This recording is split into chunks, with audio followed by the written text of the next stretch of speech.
If you want to learn coding fast and easy, and at the same time implement what you learned immediately, this video is for you.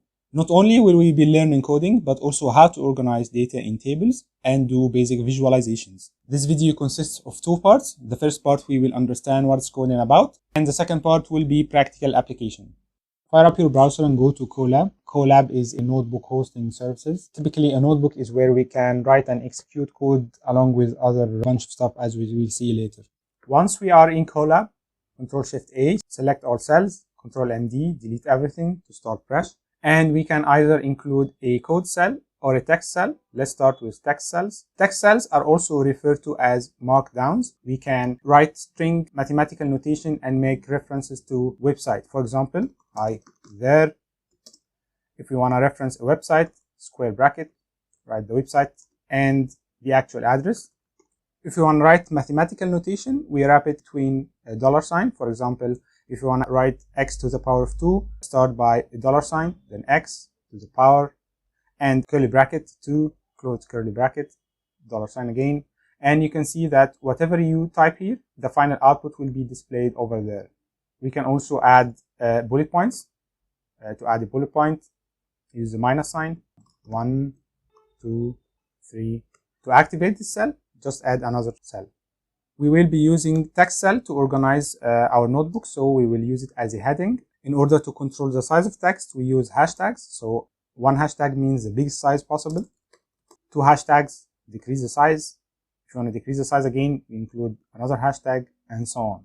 So in order to practice coding, we need to understand how does Python interpret your input. For example, what differentiates number 2 from 2 as being interpreted as a word? First, let's understand what it is. This black area is where we write our code, and this area is where we get to see the execution of the code. In order to execute the code, you press Ctrl Enter or this play button here. So for example, if we remove this and play button, it will give you the output. So what's the difference between this two and this two? Python can differentiate between these two inputs using data types. There are many data types. For example, if you want to know the type of something, you just type, and type gives you the data type of whatever input you will pass to it. So type 2 is integer, which means it's a number. Type 2 is a string, and you note that when we want to write a string, we use apostrophes. There are also Boolean data type, for example, true or false, see bool. Float data types, which is decimals, 2.1, and so on. Each data type has its own feature and its own use. We will be demonstrating a brief code of displaying the text on screen. Let's begin with print hello world. Print statement does literally print whatever is passed to it. So for example, if we say print hello world and execute the cell, it displays the word hello world. Let's for example say we want to print 3 statements of hello world. So we say print and multiply by 3. So we can actually do a multiplication and additions on string data type. As we can see that it's cluttered and there is no spacing between them, we can also add space. We either make space like this, execute again, or we can print the statement in an individual line by adding \n, adds a new line, and there you have it. 3 statements, 3 different lines. So let's say we want to print another string with different number of times. So we say like print, and this time let's print it 5 times. So we printed that different string 5 times in a row. What if we want to change the string again and change the number again? We will keep repeating our code over and over again. This is actually not efficient, and we can overcome this by using functions. Functions are a block of code that gets executed sequentially, and its main purpose is to overcome repeating your code over and over again. So for example, if you want to make a function that takes a user input to display a specific string on screen n number of times, we first write def, and def is an acronym for define followed by the function name. It could be any name, and we are literally gonna call it any name, and then close brackets and colon. We're ready to type whatever we want our function to do, but first let's set the parameters of the function. The parameters are the inputs to the function, and since we want our function to display specific string n number of times, our first parameter will be the number of times to display. This will be n equal 1. And we will set the default display to be only one time, and the text itself. We will leave it as to be an empty string because we want the user to be able to change what this function type as we go. So having this set it up, we now turn to writing the actual code that we need this function to do. And note that we are currently within the function, and you see the indentation is not starting from the first line. We will print. This time we will not specify the actual sentence because it's already specified as a parameter in the function. We'll print text and we'll multiply it by n, the number of times we want this function to run. And that's it. So to execute the function, we can call it from anywhere within the notebook. For example, let's execute it in this cell, and there you go, displays the desired string one time only. Now let's say we want to print this same string n number of times again. So we call any name n equal 5, for example, and we get the desired output, but still we can see that it's cluttered and there is no space between sentences. We can fix this in the function itself by using format string. Format string display text exactly the way we desire. F. If we leave it like that, Python interprets text to be a plain text, but we want it to know that this is the text that the user actually passes to the function. So in order for an format string to work correctly, we wrap it in a curly bracket. This is the actual variable being the statement that the user will pass, and we can add to it whatever we want, like a new line. Now let's execute this first and get back to our 5-line function here, and we can see that it's printed on individual line, even though that the user actually passed a full sentence without including the line, but this is fixed already in the function by using the format string approach. That was one way of displaying a specific string multiple times. Before moving on to other approaches for displaying text on screen, let's first understand what does n equal 1 and text equals empty string really mean. If we consider 1 to be the value of number of times to display text on screen, then n is the name or label or identifier of this value. Equal here acts as an assignment operator, which links the name of the variable to the desired value. Another thing important about coding in general is that we need to be more elaborative of what does this code mean or what does this code do. In order to write text in a code cell, we can just go and write any text because whenever we execute this cell, it will give you an error. The test is not defined.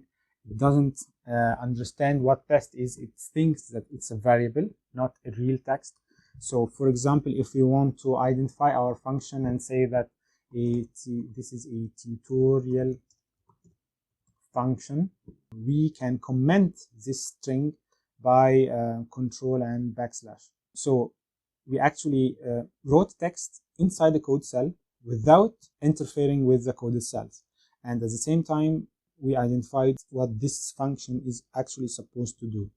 Another way to do it is to write the text inside the function itself. For example, this function, let's say it's an introductory function. Okay, so when you execute this cell, it doesn't interfere at all. Next time you call the function, you will see this introductory function text appearing. You see it's introductory function, or whatever text that you pass or you might have written. Now we are going to discuss loops. And loops in Python control the flow of execution of a given code. Actually, for this particular task, which is displaying text on screen, we don't need loops, but for the sake of demonstration and using the same exact example, we want to demonstrate loops in the context of displaying text on screen. So to start with, let's comment the previous code. And to comment the code, just as we did commenting string, what does this actually do is that it cancels this part of code. So if we run this function again, it will do nothing because this function currently do nothing. We'll begin with a for loop. For loop is an iterative process where it takes an input and iterates through steps of this input and do a specific task that you will require it to do. For example, here we want to display text on screen multiple times, so it will iterate over n number of times that the user has specified and display the text on screen. To start a for loop, we basically write for. Now we have to specify an alias for the iterations to be done. For example, if we are iterating through a given range of numbers, we can say that for each number in this given range, do the following. Let's call for number in. The user passes the number of times he wants text to be displayed. For example, 5. We can't iterate over a given integer as is, rather than we need to form a range so the for loop can work through. To form this range, we use the range method. Range method is an iterator that takes an integer and creates a starting and a stopping point. Starting point usually starts from 0, and the ending point is the maximum number that we want to achieve, but it is excluded. For example, if we say the maximum number, the integer is 5, so it will start from 0 to 4. And you see that 5 in itself is not included, but the range from 0 to 4 is actually 5. So for number in range n, just print text and run the function again. Let's say for whatever reason you ran out of aliases, you can just denote it by a underscore. Underscore means that you don't have a meaningful name, so you just don't care about the name and it will run just fine as did earlier. So for loops is one type of loop that we can use in Python. Another type of loop is a while loop, and the difference between for loop and while loop is that in for loop you know exactly the number of sequences that needs to be executed, but in while loop it's different. While loop uses a condition to keep the code working, and then when this condition is not met anymore, it stops. To start a while loop, we simply type while, then specify the condition that will control the flow and the execution of the code. To establish this condition, we will first set a stopping threshold to be 0. Then our condition will be as follows. While threshold smaller than n, which is the number of times the user passes to display the text on screen, we just print the text. So as we can see, this cell runs indefinitely and will run indefinitely because our logic is flawed. We're saying that while threshold below n and our threshold is 0, so it will always be below n because the minimum number that, or the defaulted number to display text is 1. Keep running the code. So this is what is actually being done here. To control this, we need to increment threshold each time the loop is executed, so it stops at the maximum times the user has already specified. In our code cell, we will increment the threshold by 1, and 1 being the number of times the loop has already been executed. The logic is as follows. We start with a 0 threshold, then run the loop and increment the threshold after each loop by 1. And the loop will keep running as long as this threshold is below the number that the user has already specified. So it will come to a point that it is equal to, and it will stop. In case if you are wondering why we use plus and equal sign together, because we are assigning and adding a value at the same time, not just adding. So for example, if threshold equal 0 and we say threshold plus 1, it will display 1. Threshold plus 2, it will display 2. But if we actually come to see did threshold move or change, we will see that it's still at being 0. But if we say threshold plus or equal 2, this means add then assign the new value to the variable. And when we come to C2 threshold now, we will see that it's becoming 2. So we are assigning and adding a value at the same time. Now let's run the function again. Okay, we'll see that it printed only 5 times and stopped.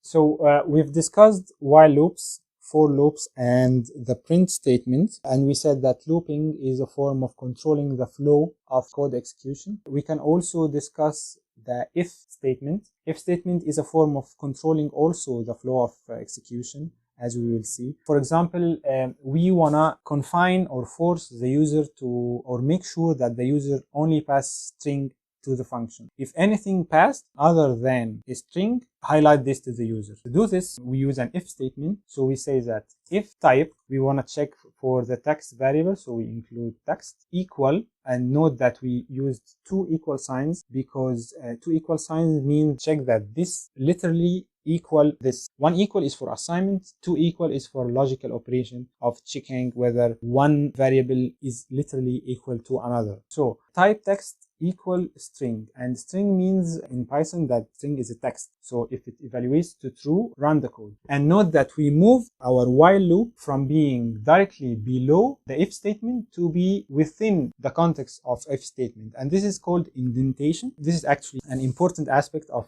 writing code in general, that you need to be aware of where are you writing your code and does it fit into whatever you are actually trying to do or not. In case if you are wondering how did we move a single block of code at once, we can shift backwards by shift tab, and we can move forward by only tab. Let's execute the function as is. It runs without any problem. What if the user passed instead of string an empty list? And we will get to lists shortly.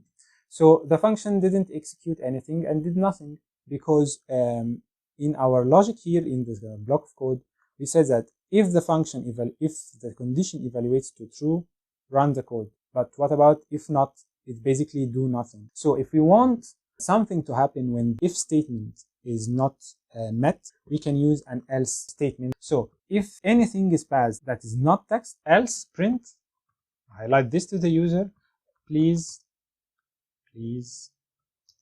pass desired string or desired word as string.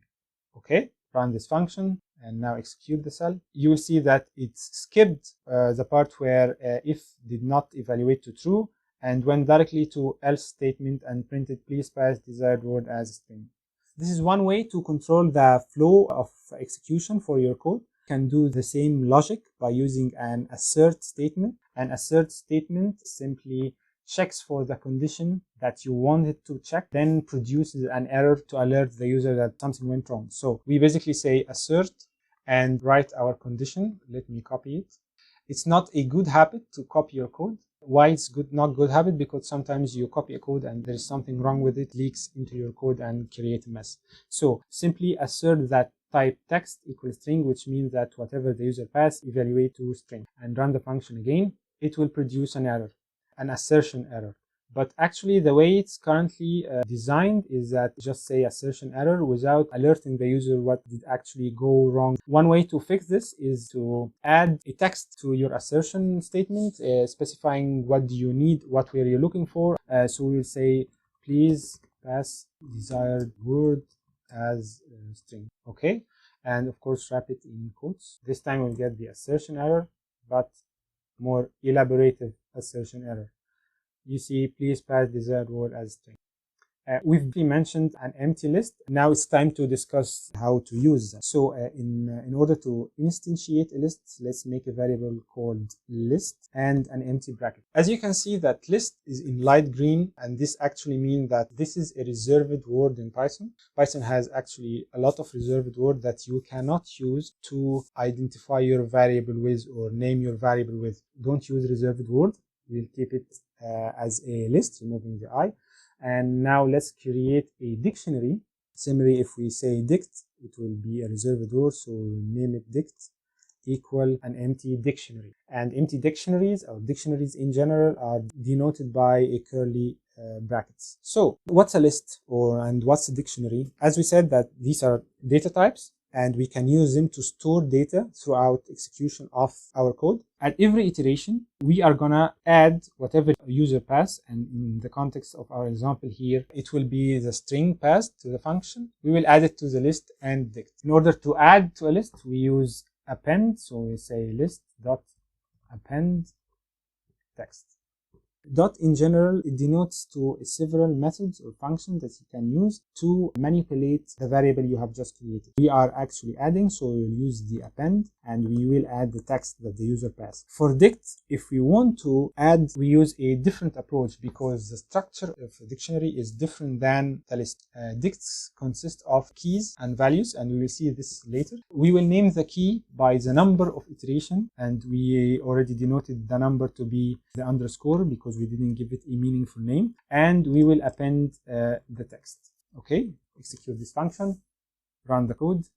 Nothing happened because we didn't specify what do we want to do with this list or dict. We just vaguely put it in our code, but we didn't tell the function what do we actually want to do with it. One thing we can do is to print them. So we can print list dict, and we said that print just display on screen whatever passed to it, either being text, list, dict, whatever. So let's run the function again. You see here that it displayed the statement and the list next to it, the dictionary.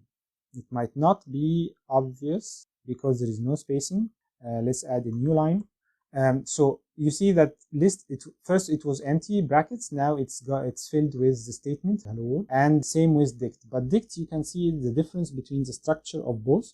Dict has a key, which is the number of iteration we specified, and the statement. For each key, a unique key, there is a value that is being added to it, and in our case here it is the statement being produced. Actually, you don't know, for example, for list, we don't know which iteration did this statement come from. Of course, we know that it executes in sequence, but we can add a more elaborated text to denote which iteration this came from. So instead of appending the text, we will define a new variable named text, and it will be same text passed by the user, and we will add to it the number of iteration being performed. And you can see that we added the number of iteration as a string. Because we are adding to a string, we can directly add a number to a string without that number being interpreted by Python as string. So when you wrap something between a string method, it just converts the data type from whatever that was before to being a string. And make sure that we append our new string, execute, then run the code again. And you can see that it's adding a number to the end of the statement. It starts iteration at 0, so 0 for the first iteration, 1 for the second iteration, 2 for the third, and so on. We can separate this to look more aesthetically appealing by adding underscore between the number and the actual statement. Run the function again, and there you can see it added underscore here. In order to access variables in a function, we use a return statement. So we just type return, and we return the list, and we return the dict. To return multiple items from a function, we use a comma and state whatever we want to return that function to return. Now execute the function, run the code again. You'll see that it printed, then printed again the dict and list, and finally returned the list and dictionary as we requested. In our function here, it happened that we do two sort of things. We collect data and at the same time display data. So if we want our displayed data to be separated from the collected data, we have to instantiate variables to hold the data that the function returns. So we know that this function when executed return a list and a dict. So we instantiate new variables to hold the output of the function being the returned list and dict.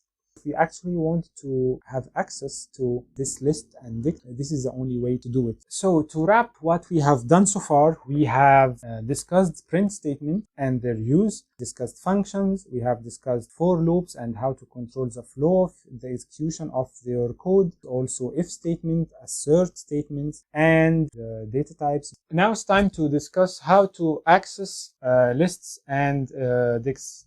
Let's first print our list to see how it looks. It consists of 5 items. In order to access the first item, we type list, then close bracket 0. 0 denotes to the first item because Python is 0 indexing. So the first item is referenced as 0. We actually want to access the last item of the list. It will be -1. In order to know the length of the list, how many items are there, we can use len. Len stands for length and pass the list. Instead of using -1, we can use list 5, and this will produce an error because, as we said, it's 0 indexing. So 5 is not there, it's starting from 0. If you say 4, it will give you the last item in the list. Actually, you can see that there is a flaw here in the numbering because it's actually 5 times, and we followed the 0 indexing of the range function. We can fix this by simply adding 1 to the number we are attaching to the list. And now you can see, it's now fixed. Starting count from 1 to 5, and the last item will be 5. Similarly, we can do the same for dict. Let's first inspect our dictionary. Consists of the keys, the unique key, which is the number of iteration we did, and the corresponding statement that gets attached to it. To access, for example, the first key, we say dict and the name of the key, and this is actually the name of the key, not the number or the index of the key. In our case here, it happens that the name is actually a number, so just don't get it confused with the numbers that we used in lists. In lists, we indicate the index of the item within the list, but for dictionary, we indicate the name of the key inside the dictionary. If we say dict 0, it will print the first one. If we say dict 4, it will display the last sentence. Sometimes we can have multiple values for each key, and we can do this in the text here. So instead of appending the sentence as is to our dict, we're going to split the text passed into 2 distinct words. And split is a string method, and it takes in a string and split it the way you specify. For example, we know that in our example here, we passed hello, comma, word, right? Hello world. So we are going to split by the comma. You can see that dict 4, this unique key, has 2 values. If we want to access the first key, the first value, we say 0. It will give us hello. And if we want to access the second one, it will be the 4. Then we access the second one. List out of index because it's only 2, so 1. Yeah, word 5. Congratulations! You've achieved a significant milestone in learning coding, being getting started with learning. Let's start part 2 to implement what we learned. I'll also give you some practical advice on how to learn fast. There are a lot of modules that supplement and builds on the capabilities of this language. Think of modules as add-ons. If you want to do arithmetic calculation, you use specific modules for that. You want to work with tabular data, like in Excel, you use a specific module for that, and so on. This will not be in-depth discussion of the module itself. This might be discussed in another course, but we will just see how can we use the dict and list to fit into something more meaningful than just displaying text on screen. Pandas is a dedicated library or module for working with tabular data. And when you say import pandas, you are adding this add-on to your current workstation. And as PD is an alias for this module. So instead of you having to call pandas each time you want to use this module, you will just call PD. Let this list denote to whatever data you have. And now let's put these 2 lists into a table. We call pandas using the alias we specified. So PD dot data frame. And we just pass the list. To make a table from 2 lists, we wrap them in a designated list. So we say first and second, run this code. It says invalid syntax. We can't use a number at start of a variable name. So instead of using second the way it is, this is what this error telling you. It's referencing where is the error come from, and it's telling you what's actually happening here. So instead of using second, we use second. And run the code again. Okay. Change second. It happened. Oh, come on, man. Okay, great. So we did actually import pandas. No, let's first discuss what happened here. We changed the name of the list without actually changing it when we passed it to the data frame. So this is the first issue. And now to fix this, Control Shift Z lets you redo what have you previously done. And instead of Control Z is undo, Control Shift Z is redo. So we changed now and run the code. It gives you error that PD is not defined, which means that you basically did not run the cell where you imported the module from. So run this cell, and now run this cell, and you will get your table. You see that rows are actually twibbed with column. So in order to fix this, we can either change the setup or just call a transpose to the data. So .t stands for transpose, which switches rows and table, as you'll see. Similarly, we can do the same with dict. Use also pd dot small pd dot data. Okay, because this is a dictionary, and we need to pass the dictionary's items, not the dictionary itself. So items, and it builds the data frame. Let's, for example, try to visualize some of these columns. First, let's ensure that we have a variable called a data frame, because the way we created the data frame, we just didn't assign it to a variable, can directly access it the way it is. So we will assign it to a variable called df, and df stands for data frame, and using assignment operator equal, and again pd dot data frame data.items, and let's give it some names for the columns. So columns equal feet 1 and feet 2. You can actually do a lot of stuff when the first you instantiate a data frame, but for the sake of having a short intro, we are just going to name columns. Instead of having 0 and 1 column reference at 0 and 1, it's now going to be referenced at feet 1 and feet 2. Let's look at our data frame, call it using df, the variable we just specified. So, and this is how our data frame looks like. One property of a data frame is that you can do quick inspection of the content of the data frame using info method. So df.info gives you a quick overview of your data frame. It here says that it has 7 entries, 2 columns, feet 1 and feet 2. Non-null means that each column has no empty cells, and it gives you the data type of each column. We know that one column is actually a string, another is an integer, and this is what is stated here. Let's say that we want to visualize some of these columns and we don't know about any visualization tool in Python. What we can do is just Google and see what we get. 12 Python visualization libraries to explore for building. Get into the website. Here are the libraries that are used for visualization. So I go, for example, matplotlib, get into the documentation for this module, getting started. Okay, so let's import matplotlib. Preliminary step to importing the module is, of course, install it. So import matplotlib as PLT, and PLT will be the alias, run the cell, and let's explore the module. So let's say that this is a module that I don't know anything of, called the alias dot, and we can see here bar.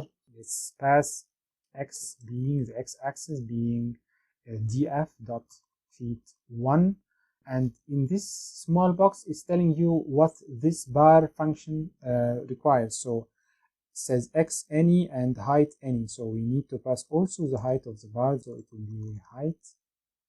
And let's run the code. It says that data frame object has no feet 1 because I wrote feet small letter, and actually the first letter is a capital one, so you're going to use a capital. It plots each bar, which is denoted by an alphabet, and the corresponding frequency of each bar. plt.show displays the figure without, or you use a semicolon. we can use another visualization library like here Seaborn. Okay, import Seaborn as sense, and we will assume that it's already installed, so we import the library as sense. Sense will be the alias for the library. We have bar plot, we have boxin and box plot. I think we will do also a bar plot similar to what we did with matplotlib. Let's pass the same parameters, df.feet1, and instead of height we use y equal df.feet2. Okay, feet is capital, feet2. It's the same graph, but you can see that it already gave them color to distinguish each one automatically without you specifying which color to use. Semicolon.